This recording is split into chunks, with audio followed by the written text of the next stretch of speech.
Shows and last call for Australia. My name is John. The webpage is johnstokes.info. Today we have two special guests. The senior editor of Veterans Today and the contributing editor, Mike Harris of Veterans Today, a radio host in his own right. And I consider both these guys friends. And I was listening to Mike this morning, and he was on fire. But there were some areas that he felt uncomfortable going to. Hey, there's no rules with my program. Okay, I'll try to be polite and not use bad language. Just don't use the words your grandma would wash your mouth out with. That's right. I won't do that. I won't use any bad language. You know, you did an article the other day, Gordon. In fact, even today, the FBI wanted to cover up about the 9/11. I mean, there's no question about it. I'm tired of talking to people about it that still believe this stuff. I mean, first of all, I'm just going to tell you, don't talk to anyone that's that stupid because they belong in a zoo. The issue isn't I was thinking wasn't going after the people that watch the Kool-Aid news, and it's fewer and fewer people because they just don't find it that interesting. Well, the story I was trying to get you on for yesterday had to do with the Dolphin-class submarine and the missing 500 fields. That was the only place I saw that was Veterans Today, folks. Oh, it's elsewhere today. But there's a missing 500 kiloton hydrogen bomb out there that will vaporize everything within 30 miles of it. And apparently there's some other folks that might be a little pissed about this, if we want to call them folks. And you kind of alluded that in your article. Well, you plainly said it in your article today. Oh, hey, listen, no, that wasn't my writing there. That's from someone else. I can't take responsibility for what someone else had done, but I had just reprinted, and it had originally been properly credited, except that Veterans Today, Jim Dean was doing midnight editing, and we're under pretty much continual hack attack, and we got a hack attack in the middle of one of his edits. So I need to put credits back on there, but it's from someone else. Let me get you a website here where the same story is in one of the Murdoch publications. Of course, there's an odd history here. Let me open up the this playing computer stuff. I do sort of love it, and I can. Well, Mike and I were talking a little bit about this before we went on air today. Here you go. Here you're getting a link from me. Okay.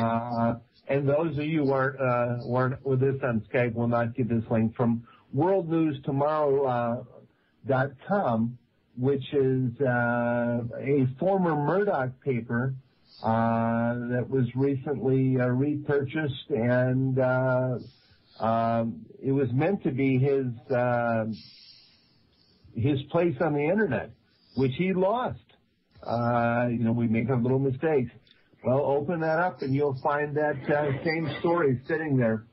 Well, a missing nuke is nothing to take lightly. I remember. The part that has been scary is that I was up much of last night talking with Dmitry Kolozov. Victor Boot, who Kolozov had been trying to help, has been extradited to the U.S. and convicted of some sort of a imaginary crime that we've all committed. But I got the details of the Boot trial, starting with his extradition, and how there seemed to be something unusual going on there, which I don't know if I'm allowed to talk about it yet. We'll get Dmitry on and have him do that with both of you. But the issue is that there is a rather large market in nuclear weapons out there that people don't know about. And you watch these TV shows where it shows, Soviet suitcase nukes are being sold by the hundreds and bombs are, TV loves that stuff and people love watching it. Nuclear weapons are really sexy. You write an article about nukes and people love to read it. The problem is that we have found that there is an active market for nuclear weapons and the country primarily involved in selling them has been Germany. Now, are they selling our NATO stockpile, or do they have their own stockpile? No, they've been buying them from Russia and reselling them. Oh, well, Gordon, let's give honorable mention to the other purveyor of nuclear secrets out there, and that's our friends to the north up in Canada. That's right. Yeah, there are two primary countries involved in nuclear proliferation. Now, there's this claim that the Israelis were given their bomb by France, which there's some truth to. Israel claims to have hundreds of nuclear weapons. I set the number at about 7. By the way, guys, because, if you don't have a reactor and you don't have enough plutonium, you don't have the bombs, and they just don't have them. Well, they love talking about them. Y'all recall about 3-4 years ago, I think there's that B-52 that ended up missing with, 6 nukes on it, that heads rolled over that. A lot of people ended up disappearing or suiciding themselves, as usual. Do you see that coming in this incident, or is it just like, oh, well, so-and-so? Well, the issue here, and I'd refer you to the top 10 list on veterans today to discuss the nukes, is that a member of one of the British security services, one of the James Bond services, albeit someone who's, doesn't have the waistline, and the hairline, but someone working for that agency was there with the Office of Naval Intelligence, the U.S. NSA, the Royal Navy, and others, observing one Soviet nuclear weapon being loaded in Bremerhaven, when the same individual with his surveillance devices and whatever got back to his home in outside Oxfordshire. The local police came, seized all of his equipment, and threw him in prison, which would be, is fine. I mean, locking people up is fine. He might have parked his car in the wrong place, except this is a senior NATO intelligence officer and someone who, as I remember the rules here, if he went into a police station and shot a police officer, he wouldn't even have to put his gun down. You've heard of this 007 stuff. It's quite real. Anyone in this business carries an ID card that allows them to move across certain borders with weapons, to use them freely. The weapons don't have to be identifiable and may never be detained by law enforcement authorities. Now, is this nuke designed to be dropped from the air, or is it cruise missile capable or torpedo capable? It's a warhead from a Soviet naval missile, but it's just the warhead, a single warhead alone, in a nose cone. I'm told it's a dialable model that can be turned down to a lower output. The British Secret Service claim it's being taken to U.S. for a simulated terror attack in December this year. They said it's going to be used here. The Secret Services, can I say South Korea without going into jail? Well, I don't see how you can do a simulated test with a live warhead. I think they're going to pretend that an airliner is going to hit the Statue of Liberty or something, the Federal Reserve Bank maybe. If I were to destroy anything, I'd probably want to destroy the Federal Reserve Bank in New York. The reasons for that, you guys can discuss when I'm not around, but one of those things is going to be targeted, and it will have a 100 kiloton if it's tuned down the way the British are saying it is. That's saying that they're telling you the truth. And this isn't the newspapers talking to me. They say it's being taken to the U.S., other intelligence services say that it's likely to be used in Africa. It may be used in South Africa or otherwise. And one other intelligence service believes that it's going to Israel. to be used somehow against Iran or against an Israeli target to be exploded on a fishing boat in the Haifa harbor as an excuse to get the U.S. to attack Iran. Well, Gordon, let me interject here. I've been told that the U.S. target is Houston. So that would mean that we're reliving the TV show Rubicon, you know. Well, yeah, I know exactly what it means, but the location that was whispered in my ear for the next false flag was Houston.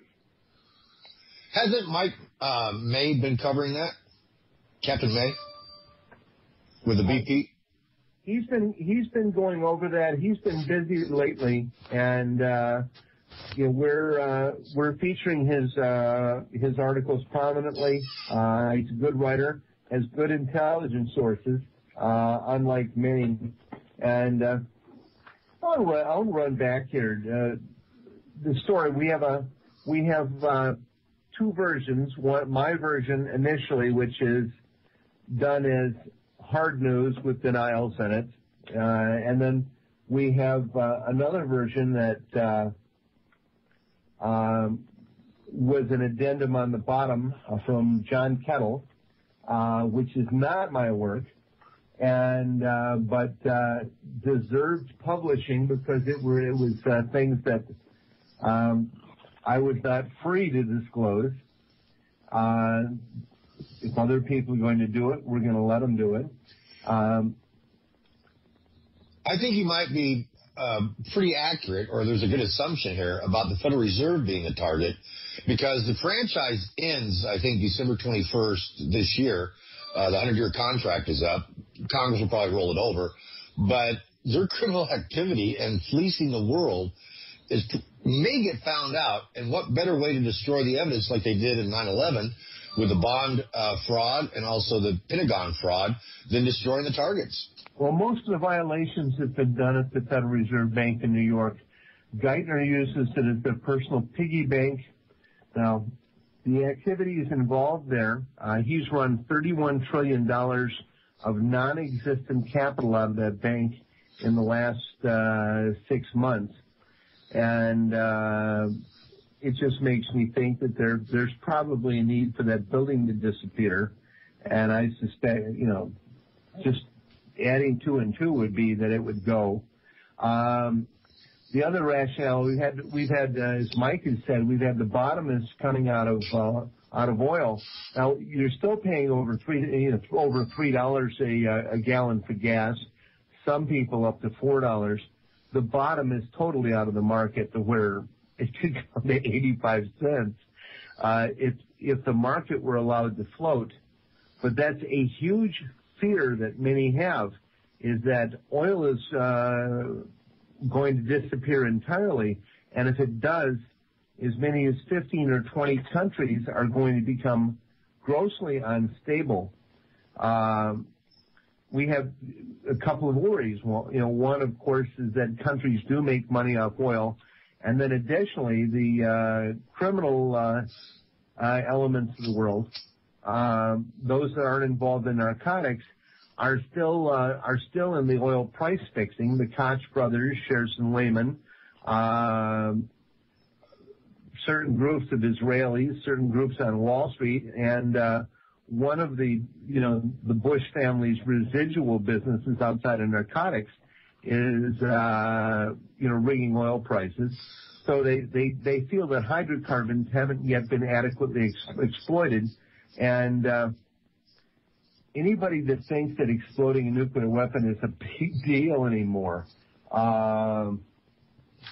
they don't think anything of it. Now, it would be a big deal if 5 megatons went off in downtown Chicago, vaporizing 5 million people.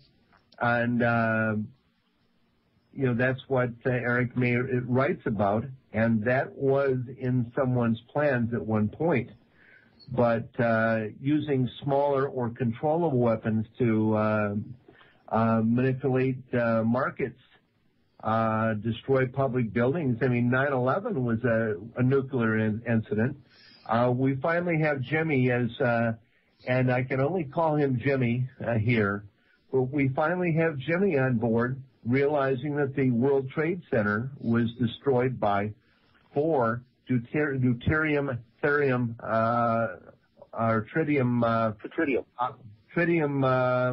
boron nukes that were fired by nanolasers, and he is finally totally on board that.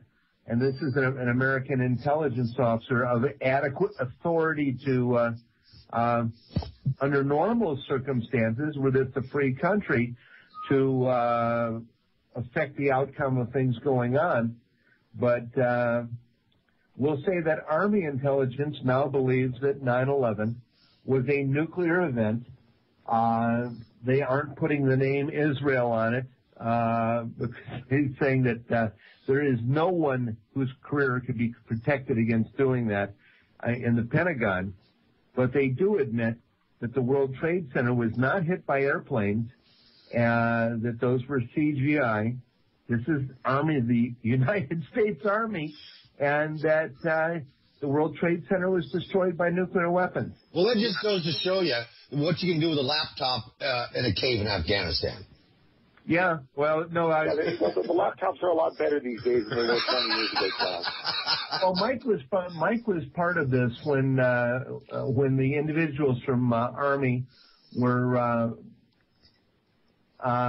when we went over the basic physics with them, the weapon design, which we got some of the design information from Clinton Baston, formerly of the AEC and Department of Energy, who was a bomb designer at Savannah River. And then we went over some of the more recent designs, which do not use... if you don't use fission to set off a hydrogen bomb can be small enough to blow the hood off your car. Now, presidents like to get reelected, and they use all kinds of gimmicks to do it. One is always war or an attack. Do you think Obama has the staff behind him to pull something like that off, or to get the green light to do something like that again here in this country, say in November, December? You know how frustrating it is for us to I went through this today with Debbie Menon, who's sitting there in the UAE, and she's talking about how horrible Obama is and how we never should have given money to General Motors, which, of course, this town would be starving if we hadn't. And so let's come back to visit General Motors in a minute, because I'm gonna parry you on this one, Gordon. And he's ready. You prepared to vote for Mitt Romney? No, I'm going to write in Ron Paul. There's nobody else out there who represents any valid choice. I'm tired of voting for the lesser of the two evils. I'm going to vote for the one apparent good guy out there. Well, I do find Mr. Obama very, very, very frustrating, and it's like Ron Paul was picked out to make him look. And this is part of the discussion we were having the other day. This will be fun. I mean, the audience will enjoy this. One of my friends in Africa that Mike and I know and work with is a former White House official that is close to the Bush family. And one of the things we were discussing with him yesterday, whose name I'm not going to mention so that nobody will blow up his Toyota, is that the Bush family have for over 100 years been Satan worshipers. I had been told that many years ago by Dr. Malachi Martin, a Jesuit, former Vatican Secretary of State. I had met him years ago, and he said that the Bush and other families, which include Rockefeller and others, belong to a coven, and they have yearly meetings at some isolated wooded facility where they have satanic rituals. And they're all involved in very odd things. That, you know, and they can't sit on the radio and say that they're child molesters. Real alternative radio. We are OrionTalkRadio.com. DependableVoice.com, the total solution, one-stop shop for your business telecommunications needs. Nationwide business class telecommunications services, providing voice and data. Okay. Okay, we're coming back, folks. We're on air with Mike Harris of VT and also senior editor Gordon Duff. And I'm just going to mainly get out of the way, and I'm smart enough to do that on occasion. But there's some things I do want to bring up. There has been issued a shoot-to-kill order over the airspace of Chicago, and I don't even know when the NATO meeting is. It's coming up. But I discussed this yesterday. You know, with all the imposition, they're talking about evacuation, FEMA camps, putting people in Jolene prison, shoot-to-kill, and all the expense and gunships flying overhead with live ammo, troops on the ground, arresting people, you know, and what are they expecting? A bunch of kids in hoodies to show up, I guess. But why don't they just have it at Camp David? That's more than secure. It's all set up for it. They got the helicopter pads, but, and I know the answer is, we talked about it last night, Gordon. That's not where they're looking. The answer is what Camp David is set up for, basically, is we'd have to hire a bunch of 13-year-old hookers and be snorting cocaine off varying parts of their body because, and of course for Camp David during the Bush years, those would have had to have been male hookers because that's the leaning of the Bush administration. But Camp David has been nothing but drugs and sex, has been the Gomorrah that Las Vegas has never dreamed of being. That's what it was built for. So presidents could take foreign leaders there and they could collect little boys off the street and molest them and get the backhoe and bury them out behind the, you know, one of the buildings. Okay. I'm making all that up, by the way. Well, Gordon, let me just interject. There's way too many kids whose faces are showing up on milk cartons to this day. Yeah. Way too many. And if there's no explanation behind it. You know, we should have a TV show where, you know, the FBI, you know, team flies, you know, takes a very short helicopter flight with a lot of cadaver dogs to Camp David. I'm thinking how long it took them to find Chandra Levy's body after she disappeared after supposedly walking out of Vice President Cheney's office. You know, it would take a few years. Okay, I'm going to jump in here because I'm going to switch horses a lot during this program. And Mike, I want your insight on this.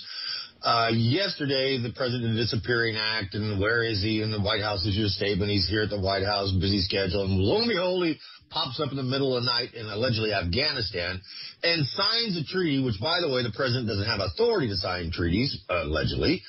And all I saw coming out of this thing was a dog and pony show, but it was cementing and guaranteeing the free flow of heroin for decades and decades to come. Exactly. That is the only reason we went to Afghanistan. And the other thing I find is that I know a lot of people in Afghanistan, many of the leaders who used to be Karzai's opponents. Karzai, when he began sharing U.S. defense contracts with his political enemies, he quit having political enemies. When he began sharing drug money with his political enemies, he doesn't have any. So they want to keep that war going pretty much forever.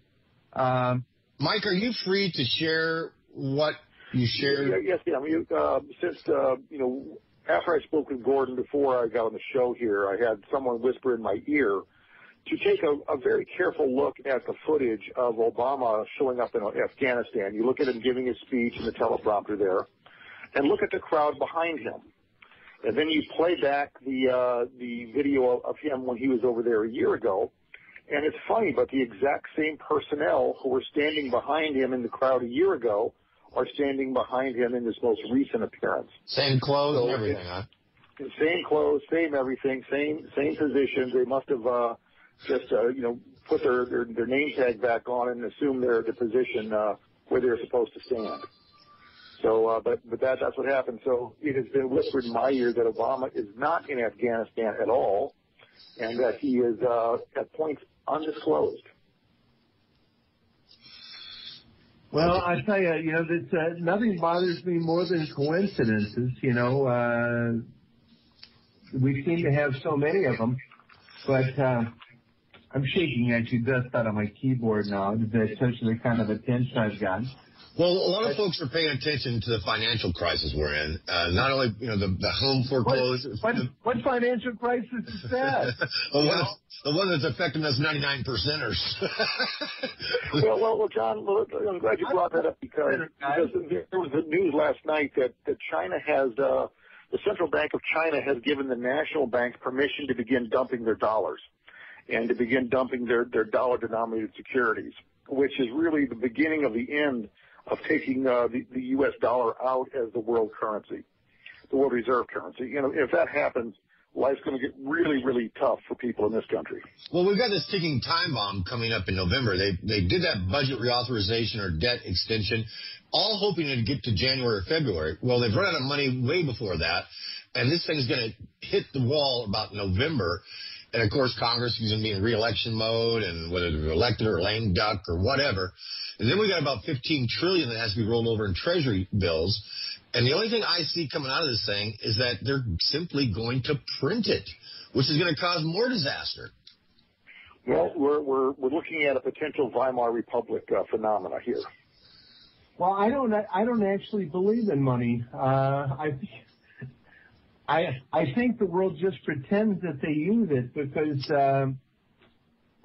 I'm really under the impression that we ran out of money probably about 50 years ago, and we've been making it up ever since. We hit bottom so long ago. This has been a new phenomenon. The Bush era debt, the part that we saw. We saw, $8, $9, $10 trillion disappear, theoretically. And then we learned about the derivative debt, which was $2.55 thousand trillion that went on at the same time. So when we talk about bailing out, let's say, if we were going to bail out Bank of America owns Merrill Lynch. Merrill Lynch holds $79 trillion worth of derivative debt. So how do you bail out Bank of America without bailing out Merrill Lynch? And if you're bailing out Merrill Lynch, you have to borrow $79 trillion, the interest on which is several times our gross national product. You could take the interest on what Merrill Lynch supposedly owes, and in China, you could buy the entire country. Well, J.P. Morgan and Bank of America about 6 months ago, and I'm sure you recall this, Mike, transferred $158 trillion in derivatives to the FDIC to get it off the book. I remember. Yep, I remember that. But they tried to put it under the FDIC. The FDIC blocked them. Well, the FDIC doesn't have the money, of course, but the fallback for the FDIC is no matter what, the U.S. taxpayers will bail out the FDIC. This is not good. So, I'm actually sitting here with a consortium, and I do hate this. I've actually been considering buying J.P. Morgan. Mike, tell him I'm kidding. Well, he's not really kidding. He's kidding on the square. It's something that this is another offline discussion that we're not at liberty to discuss to talk about on the air. But here's the bottom line. This is how I see it. We have a lot of bad news going on in this, but we also have an opportunity to revamp our entire financial system globally. World War II, if you read Ingrid Rimland in her articles about World War II made the world safe for usury. And it's time to move off of that model because usury is a tapeworm in the economy that sucks the nutrients out of it. It concentrates wealth in the hands of a few and makes everyone else penniless. And we have an opportunity here with this coming implosion to rebuild, revamp the global economy, not just the U.S., but the entire globe, the entire planet, and make this so that there's an equitable world where everybody who does a day's work gets a day's pay and gets to keep it. Well, one of the basic things here about what are you smoking, Mike? Yeah. I gave it up. I don't smoke anymore. I still drink on Friday nights, but that's about it. One of the things that Mike and I have this nasty history of here is that we actually have a history of years of employment in handling large amounts of money. I can't say it's honest work earning it. I think there was a time once in my life when I worked in the supermarket unloading trucks when I actually earned money and was being productive. But we create no value. There was this idea that television, that media, has created an entire lifestyle where the only reality we have is coming through the screens of the computers or the little speakers that people are listening to right now. The controlled news that comes off television. Heaven help anyone that reads a newspaper, because you have a couple of wire services that churn out these fictional articles here. Well, I want to speak about TV fiction, and just this last. Wait a minute, John. I'm giving you an opening. Okay. Giving you an opening here. The TV fiction about how great the bailout was for GM, that they saved the GM jobs, and yeah, a handful of them. But I just read last week or week before they're now going to start making Cadillacs in China. Now, I don't know how many dealerships closed in this country. John, let me give you the facts on this one, John, because I've got this at my fingertips. Because one of the men who was my senior mentors was the presiding director of GM at one time. I won't mention names, but good guy. Here's what happened. Whenever the government bailed out General Motors, part of the agreement was that they were going to close 13 U.S. factories, and they were going to close 900 U.S. dealerships. Wow. Okay. The government came in and said, these are the terms. You want the money, it's what you got to do. We did it.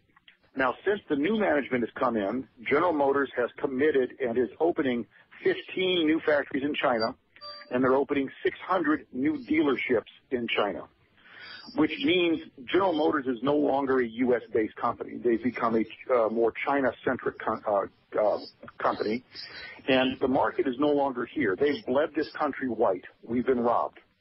Now, the future market is 4 times the size of the U.S. market in China. They have 1.3 billion people compared to our 312 million. So all of the focus, all of their investment capital is not going into U.S. and not going into jobs for U.S. citizens. It's going into growing the Chinese economy so they can make the transition from being an export-based economy to becoming a consumer-based economy. That's what's going on. Now let's take this. Who is Cadillac competing with in China? You know who their biggest competitor is? Is Audi. Mercedes. And who owns Mercedes-Benz? The royal family of Kuwait. You know, and glad they brought the jobs from the Kuwaitis.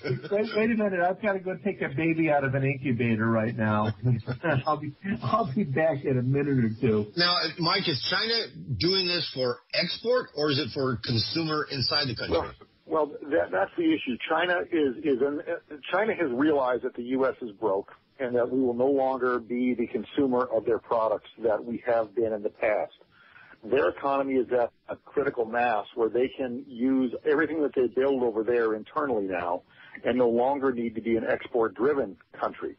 Like I said, they have 4 times the population that we have in this country, and if they continue to grow their economy through judicious investing and economic development, they will no longer need to export to the U.S. I've often said it's a whole set of national security threats for us. I've often said that if China starts issuing credit cards to their people and they become a consumer nation instead of an exporting nation, they'll be self-sustainable and, you know, they'll get all their people in debt with a Visa card and MasterCard, but they'll be able to afford the stuff they're producing. And they can just tell the world to go chuck themselves. Now, do you understand that China, however however self-supporting they are, they don't have a single bank capable of an international transaction? Did not know that. Yeah, the Bank of China is their largest bank. Mike and I spend a certain amount of our time trying to deal with. We're involved in a transaction with the Bank of China right now, Michael, as you and I well know. Yep. A rather large one that disappeared, somewhat well over $1 billion. But in trading oil, the Bank of China is pretty much unable to use their own currency or to use their new attempted settlement bank with Russia. Their oil minister called me probably about 4 weeks ago or so, and one of the problems has been is that for many, many years, and I worked for a major bank as senior vice president of oil commodity trading, we worked on what was basically called the slot principle, where I could sit on this computer here, which I'm banging on, which is the SWIFT terminal. I could pull up a SWIFT screen and lend myself $2 billion of what theoretically was bank assets that were in motion somewhere, that we all know never existed, under the form of an issued standby letter of credit. Is that old thing called arbitrage? No, SWIFT is simply how banks communicate with each other. Okay. They're MP messages. I can contact another bank. I can send them a message saying, hi, let's have lunch tomorrow. I can wire transfer money. Oops, that better exist. I can send standby letters of credit, which are backed by full faith and credit of the bank, money that's supposed to exist that you lie about existing, or you send documentary letters of credit, which are what we call back-to-back. This is the issue China has, where they want to buy oil. They want this oil paid for after it's been delivered and inspected, because countries like Nigeria would sell oil to China, and the ship would take off from Nigeria. The oil would be offloaded. It'd be filled with seawater. It would arrive at China. They'd have a shipload of seawater and a bill for $2 billion. So they want to do their own inspection. That involves touring through Lloyd's of London, involves inspection by SBS, and it involves them having the ability to back letters of credit. If given the chance, they would rather not pay for oil they buy until 30 days after they've resold it themselves inside of China.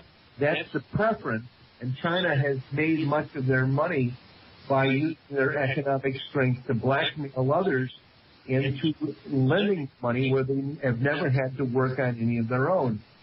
They have spent so much money, they have created so much wealth inside China.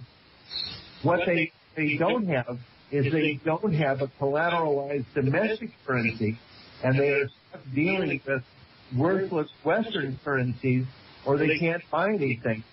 And they either agree that the dollar, which we all know is worthless, has value, or they have to deal with their own currency, which they know they've already spent, and they don't have the simple ability to do the transactions because they lack the financial skills. Thank you, Gordon. Mike, I want to ask you a question. It has to do with your backyard down in Arizona.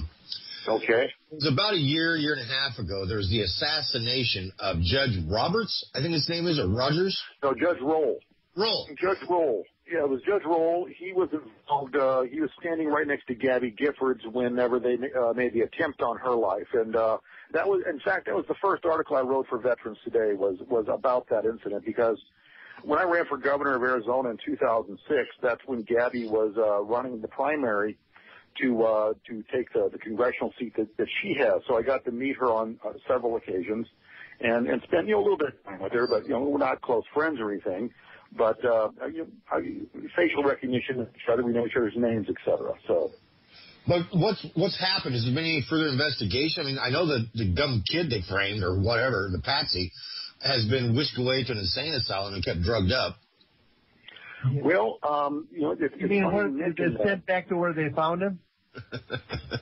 Sure. Well, there's been some new photographs that have come up of a man.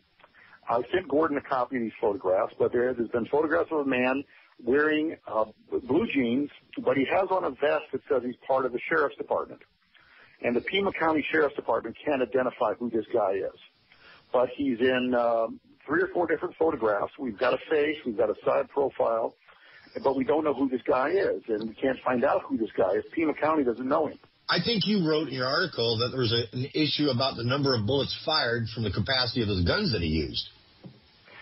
Well, I did. He had a 32-round Glock that he had in there, Glock 9mm, 32-round magazine in it. And of that, he must have been the most accurate marksman of all time, because you look at the number of killed and wounded, and he's over, 22, I think, was killed and wounded.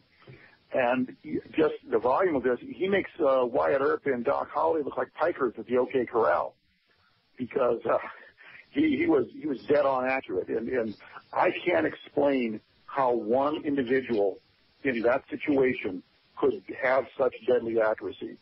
And the supposition that I have inferred, and this is clearly inferred, is that there was more than one shooter. Well, the issue that I remember this is in Vietnam several years ago. The first magazine I fired out of my M16E1, for you gun guys, you'll know what an open flash suppressor M16 is, went into the ground about 3 feet in front of me, which, let's say, showed a certain lack of organization. Unless you are a trained combat veteran, killer, or hypnotized or mind-controlled somehow, there is no way you're going to be able to kill a human being first time out of the box. Folks, we're going to take our top of the hour break. It's about 8 minutes, so refresh your drink, load your bowl, whatever rocks your boat, reload your coffee. We're on the air with Gordon Duff and Mike Harris of VT. We'll be right back, and I'm going to ask Gordon about the Norwegian shooter. Be right back. Well, that guy was pretty accurate. It's pretty easy when they're unarmed, though. Well, he's been he has been trained, I believe. The U.S. has a 20-square-mile facility in Poland that we claim as a prison. And he had been there for some reason. I'm just wondering what he was doing.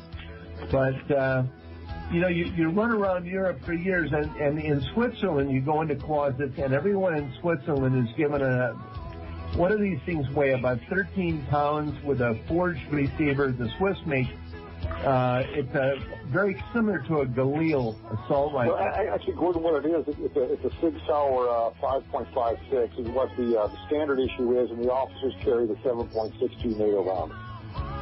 It's a big guy, and people have him in their closet, and Swiss citizens. And other than that, outside of hunting clubs, you can run around Europe pretty much and never see a weapon again. It's the whole idea that we're being told that. Here's a frightening statistic.